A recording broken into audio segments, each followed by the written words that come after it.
A paz do Senhor, caríssimos e caríssimas, graça e paz vos sejam multiplicados. Eu sou o professor Daniel Ramos e estamos para mais uma EBD Jovens.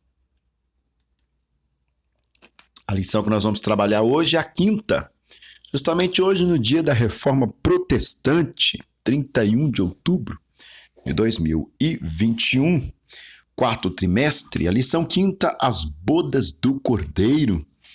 Nessa lição, Jesus Cristo voltará. Olha o subtítulo, que interessante. Fé e perseverança para o glorioso dia com o Senhor da Igreja. É o subtítulo da lição. E o comentarista é o pastor Reinaldo Odilo. Eu sei que você que é jovem está acompanhando nossos vídeos, né, na sua casa, aí no seu smartphone, no seu computador, no seu tablet, enfim, no seu dispositivo. E nós vamos para a quinta lição. Olha que beleza. O trimestre está correndo, gente. Texto do dia: regozijemo-nos e alegremo-nos e demo-lhes glória, porque vindas são as bodas do Cordeiro e já sua esposa se aprontou. Apocalipse capítulo 19, verso 7. Quem quiser dar uma olhada a respeito desse capítulo, eu vou deixar bem aqui em cima o link de um comentário que eu faço a respeito dessa temática, o capítulo 19. A síntese da lição: somente os crentes fiéis ao Senhor participarão das bodas do Cordeiro. O texto bíblico em classe é Mateus capítulo 25, do verso 1 ao 3. Eu não sei se eu tenho comentários sobre esse texto, mas se eu tiver, eu vou deixar também aqui em cima o link. E a introdução diz para nós o seguinte: depois do arrebatamento da igreja, é estabelecido o tribunal de Cristo, onde as obras dos crentes serão provadas pelo fogo. Após teremos as bodas do Cordeiro. Este será o tema que vamos estudar na lição de hoje. No Antigo Testamento, o simbolismo do casamento era utilizado para mostrar que Deus era marido da nação de Israel. Isaías 54:5, sobretudo porque estava em confronto direto com a nação babilônica, né? A nação babilônica tinha um deus que chamava Baal. Baal era casado com Astarote, né? E a palavra Baal quer dizer senhor, ou quer dizer marido. E a palavra Senhor também quer dizer marido. É por isso que é o tempo todo ele fazendo esse contraponto. Diferente de Baal, eu sou o Senhor que tem uma aliança com o meu povo. Eu sou o Senhor que sou casado com o meu povo. Enquanto Deus deles não é casado com eles, mas com a sua própria esposa, eu não tenho esposa nenhuma além do meu próprio povo. É todo esse jogo de literatura que está acontecendo aqui. No Novo Testamento, Jesus também é apresentado como noivo, núnfios, por João Batista, no João 3:29, e por ele mesmo em Marcos, capítulo 2, verso 19 e 20. Marcos não conheceu o Senhor Jesus. Marcos é um discípulo de Pedro. Está vendo Pedro pregar e anotar o evangelho a partir das pregações de Pedro. A igreja é apresentada como sendo a noiva de Jesus Cristo, núnfi, no grego, né? Eu sou o professor Daniel Ramos, nós estamos num canal onde comentamos teologia, política, Bíblia, atualidades, música. E eu quero te convidar a se inscrever neste canal. Também nos seguir nas redes sociais, @Prof. Daniel Ramos, Instagram, Twitter, ouvir nossos podcasts. É só colocar Prof. Daniel Ramos que você acha de qualquer serviço de streaming, tá bom? Vamos para a nossa lição linda de hoje?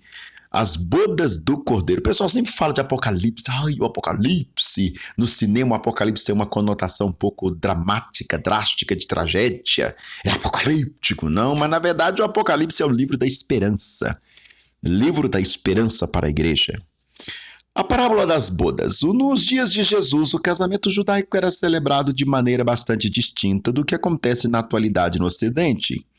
O casamento tinha início com o noivado, quando um acordo formado era assinado entre o noivo e o noivo pagava o dote à família da noiva, geralmente que era o amigo do noivo quem fazia a negociação e levava o pagamento.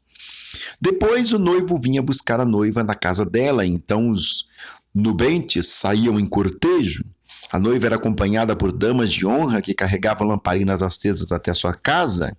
onde acontecia um jantar em celebração. Em geral, essa comemoração durava em torno de 7 dias. Queridos, o casamento judaico, bem suma, aqui ele é bem diferente do nosso. No nosso casamento aqui no Ocidente, em terras brasileiras especificamente, né, sobretudo, o noivo chega na igreja e ele fica lá na igreja. Pelo menos a cerimônia é assim, né? A cerimônia é assim, o noivo chega na igreja e fica lá na frente da igreja, esperando a noiva. Às vezes 1, 2 horas. Misericórdia, gente, quem dá conta? Aí a igreja toda está esperando a chegada da noiva. No casamento judaico, não, a noiva já tem que estar pronta lá no recinto esperando o noivo. É o noivo que é aguardado, não a noiva, porque é a sociedade que gira em torno do varão. E isso é muito interessante, essa diferenciação. Assim é a igreja que deve ficar pronta para a chegada do Cordeiro de Deus, o amado noivo. Jesus, um excelente professor, tomou, por exemplo, na continuação do sermão profético de Mateus 24, a celebração do casamento para falar a respeito da sua vinda repentina em Mateus 25. O mestre disse que o reino dos céus será semelhante às 10 virgens que, tomando as suas lâmpadas, saíram ao encontro do esposo, Mateus 25:1. Embora vestidas a caráter para o cortejo do matrimônio e com as suas lâmpadas na mão, Jesus declarou que as 5 virgens não eram prudentes, pois lhe faltou o azeite, símbolo do Espírito Santo, para seguir até o fim do cortejo. Precisamos estar preparados até o fim, pois não sabemos a hora em que o noivo virá. Evidentemente, eu estou gostando dessa lição aqui. O autor começa a pegar mais pesado, porque até então estava aquela água com açúcar, ninguém merece. Aqui nessa questão aqui do Mateus 25, quando fala das 10 virgens, está exemplificando que existem 5 virgens que é caracterizadas como prudentes e 5 virgens que é caracterizada como loucas. Porque 5 virgens têm lâmpadas e as lâmpadas são acesas, mas somente 5 delas têm reserva de azeite. É sempre comum a gente ver falar às pessoas, nós precisamos da palavra. É verdade, nós precisamos da palavra. Mas nós precisamos da palavra e do Espírito, ou a palavra no Espírito. Uma palavra pelo Espírito. Porque a palavra por si mesma surge esse tanto de coisa que tem por aí. Essas hermenêuticas, interpretações, evangelho coaching, heresias, seitas, esse tanto de coisa. O que é isso? São pessoas que têm a lâmpada, estão acesas, mas não têm reserva do Espírito para manter. Por que não tem como manter? Porque essas coisas não se sustentam. O livro Bíblia, por si mesmo, ele é sustentado pelo Espírito Santo. É o Espírito Santo que dá o fulgor da palavra de Deus. Ele é o fogo. A Bíblia é o fogo. A Bíblia é a chama acesa. Mas o azeite que mantém essa lamparina acesa é o Espírito Santo. A lamparina é a vida do crente.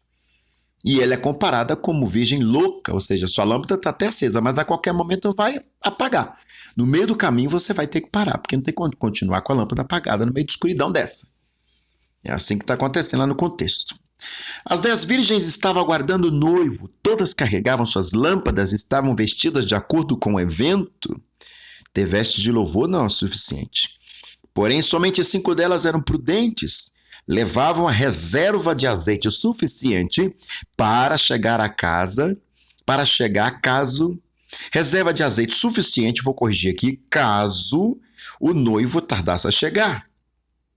Jesus estava ensinando a respeito da necessidade de estarmos preparados para o encontro com o noivo, ou seja, o encontro com ele todos os dias da nossa vida, pois não sabemos quando esse encontro se dará.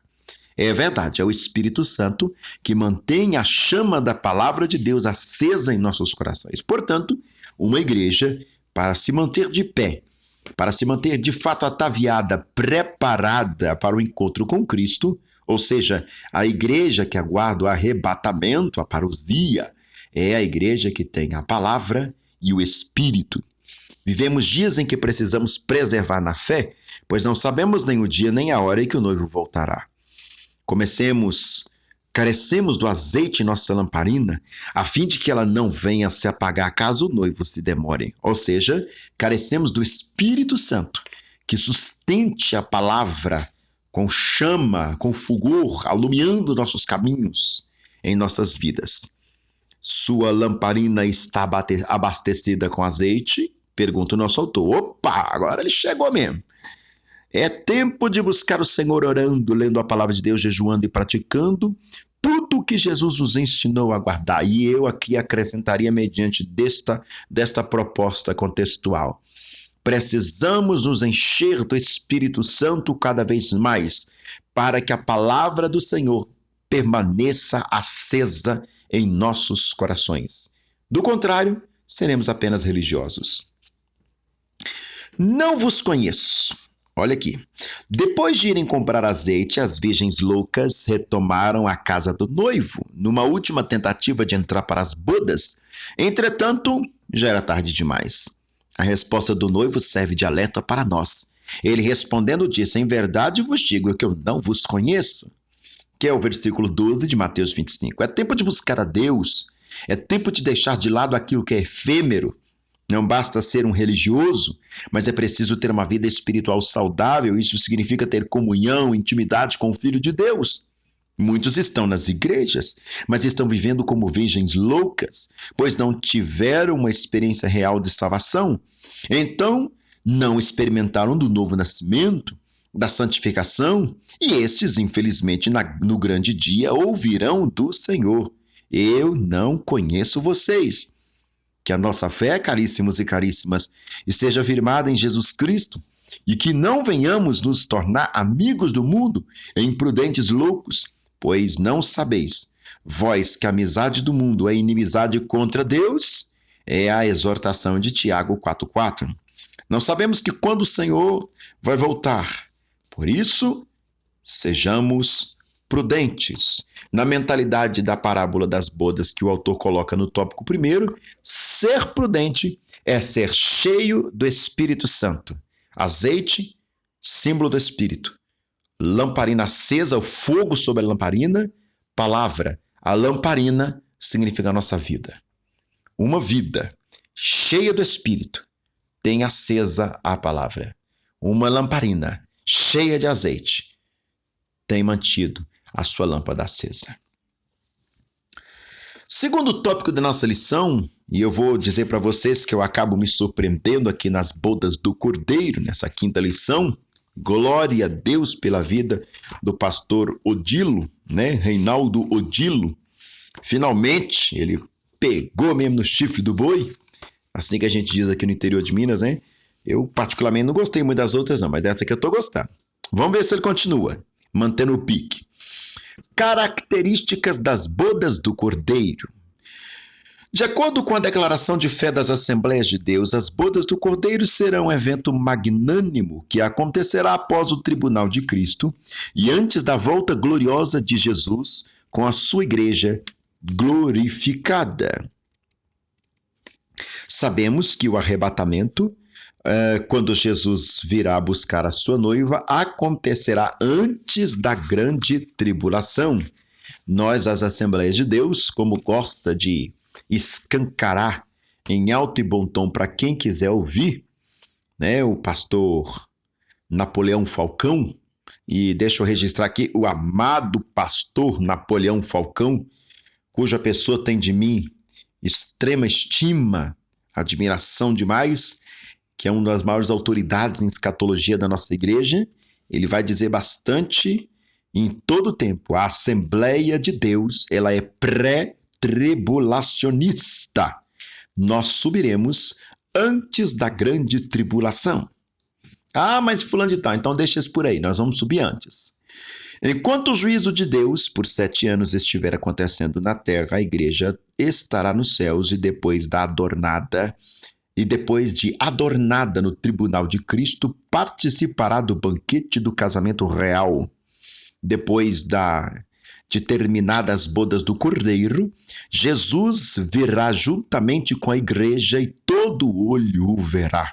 Como vai dizer os paulistas, o casamento real acontecerá com a igreja nas mansões celestiais. Enquanto este mundo estiver em desespero, a igreja vai estar cantando com o Cordeiro. Ó, até rimou.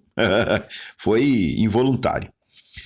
O Senhor Jesus deseja cear com a sua igreja. Em Apocalipse 3:20, ele declarou à igreja de Laodiceia. Se eu conseguir lembrar, eu vou colocar para vocês aqui o link também de outro vídeo que eu comento a respeito dessa perspectiva, tá? Ele declarou à igreja de Laodiceia: eis que estou à porta e bato. Se alguém ouvir a minha voz e abrir a porta, entrarei em sua casa e com ele cearei, e ele comigo. Apocalipse 3:20. Esse desejo de Jesus será plenamente satisfeito nas bodas do Cordeiro, contudo é bom lembrar que as bodas do Cordeiro serão somente para aqueles que vencerem o mundo, a carne e o inimigo. E é possível que isso aconteça somente se estivermos cheios do Espírito Santo. A carne não vence a carne, o mundo não vence o mundo, mas uma pessoa cheia do Espírito vence a carne, o mundo e o inimigo. Somente os vencedores terão direito de se assentarem à mesa do Senhor. Oh, glória a Deus! Durante toda a sua história, ou toda a história da igreja, o desejo de Deus sempre foi conduzi-la até as bodas do Cordeiro. Agora em diante da imortalidade, da incorruptibilidade dos corpos dos santos, não confunda eternidade com imortalidade, são duas coisas distintas. A igreja será imortal, mas não será eterna, porque ninguém entra na eternidade. A eternidade é por si mesma. A noiva de Cristo terá a imagem de Deus restaurada e a própria natureza intrínseca de Cristo. Será o triunfo da igreja do Senhor, que aqui na terra foi tão maltratada e perseguida. Todavia agora poderemos dizer: levou-me à sala do banquete e o seu estandarte em mim era o amor. Ah, que coisa linda! Cantares capítulo 2, verso 4. O tempo de cantar da igreja chegará, aparecem as flores na terra, o tempo de cantar chega e a voz da rola ouve-se em nossa terra. Cantares capítulo 2, verso 12. É belíssimo demais o que o autor traduz aqui para nós a respeito da igreja que é pré-tribulacionista. Enquanto todo o caos se instalar aqui na terra, a igreja experimentará de uma vez por todas a perfeição na glória de Jesus Cristo, assentados e banqueteando junto com o Cordeiro de Deus, aquele que antes tirou o pecado do mundo. Tópico 3. Tempo de festa e de alegria. Gostoso, viu, ter essa lição aqui justamente no dia 31 de outubro de 2021. Dia da Reforma Protestante. O texto bíblico de Apocalipse capítulo 19 traz a esperança e alegria para todos os crentes em Jesus Cristo. Deste mundo enfrentamos tribulações, tristezas, provações, mas temos certeza de que haverá um tempo de júbilo, festa, alegria, sendo preparado para nós. Regozijemo-nos e alegremo-nos e demos-lhe glória, porque vindas são as bodas do Cordeiro e já sua esposa se aprontou. Apocalipse capítulo 19, verso 7. Neste texto temos dois verbos de ação. O primeiro é regozijar, do grego kairó, e o segundo é alegrar, do grego agalião, ou agalion. Depois de um longo período de sofrimento, a noiva do Cordeiro desfrutará de um tempo glorioso junto ao seu amado. Seremos servidos pelo próprio Jesus e ali experimentaremos o maná celestial. Apocalipse 2:17. Talvez, meu querido irmão, minha querida irmã, você esteja enfrentando momentos de dor e sofrimento. Porém, não desanime, pois chegará um dia em que você vai experimentar a verdadeira alegria e estará para todo sempre com o Senhor Jesus. Gostei dessa parte, que retoma aquela perspectiva assembleiana de consolar as pessoas. O neopentecostalismo está entrando à porta larga dentro da nossa igreja, a amada Assembleia de Deus, e as pessoas já não consolam mais as outras, falando das mansões celestiais, falando das belezas do céu, falando das coisas vindouras.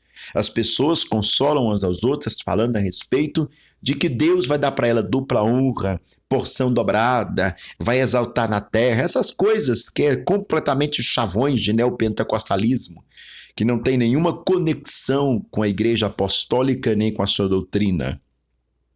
A verdadeira igreja que está à porta da parousia, do arrebatamento de Jesus Cristo, tão esperado e aguardado, é a igreja que consola uns aos outros com a mentalidade de que se aqui temos sofrimento, lá nós seremos felizes.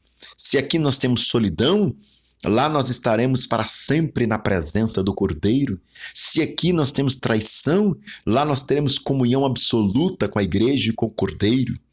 Então é o cristão verdadeiro que espera a parousia, né? Como nós vamos chamar a igreja Enoque. O que é a igreja Enoque? A igreja que anda com Deus. Ela tem a sua finalidade, o seu final em Deus. Um final que salta, na verdade, para um novo início, né? Ou seja, tudo que ela vê aqui na terra, ela faz um contraponto do que ela espera lá no céu. É o já, ainda não. E isso é muito interessante, a retomada. Eu parabenizo aqui pastor Reinaldo Odilo por essa retomada de perspectiva assembleiana, de consolação.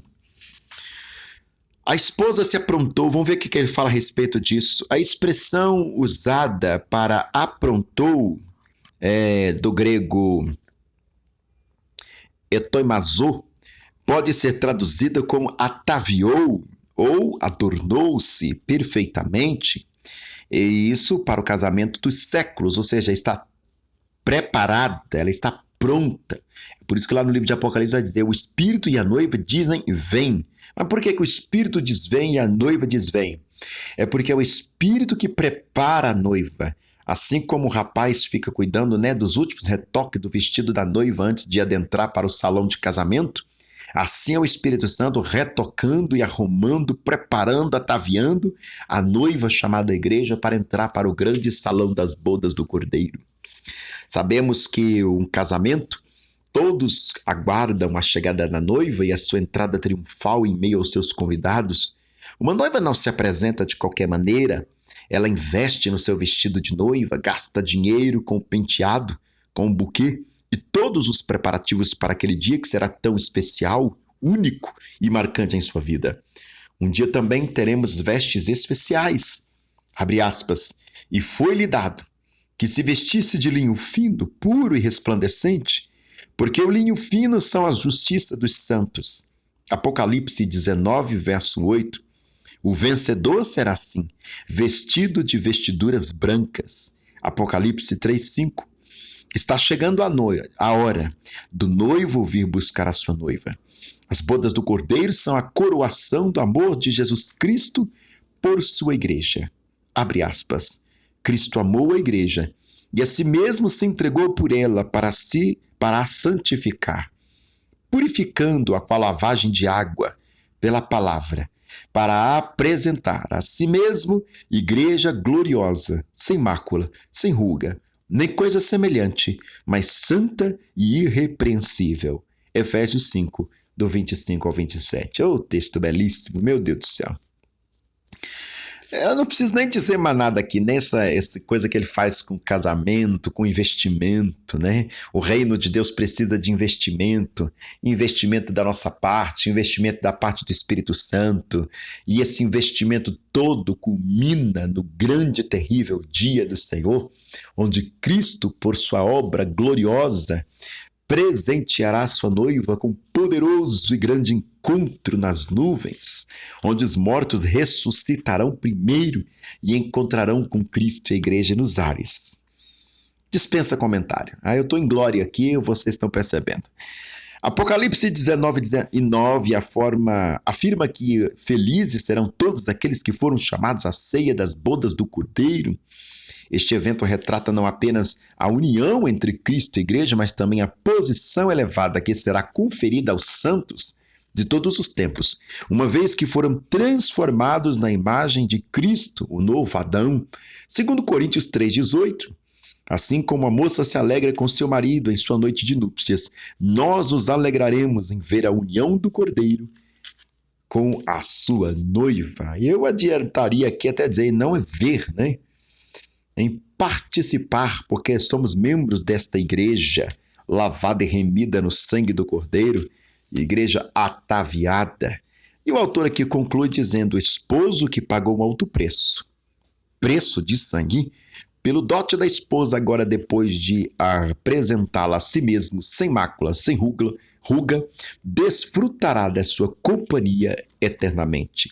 Fazendo uma síntese agora da lição, que eu prometi para vocês que eu faria a partir dessa lição, o autor começa dizendo a perspectiva das bodas do Cordeiro, a necessidade de estarmos cheios do Espírito Santo para que a palavra de Deus, que simboliza a chama, permaneça acesa e não percamos a esperança de encontrar com Jesus.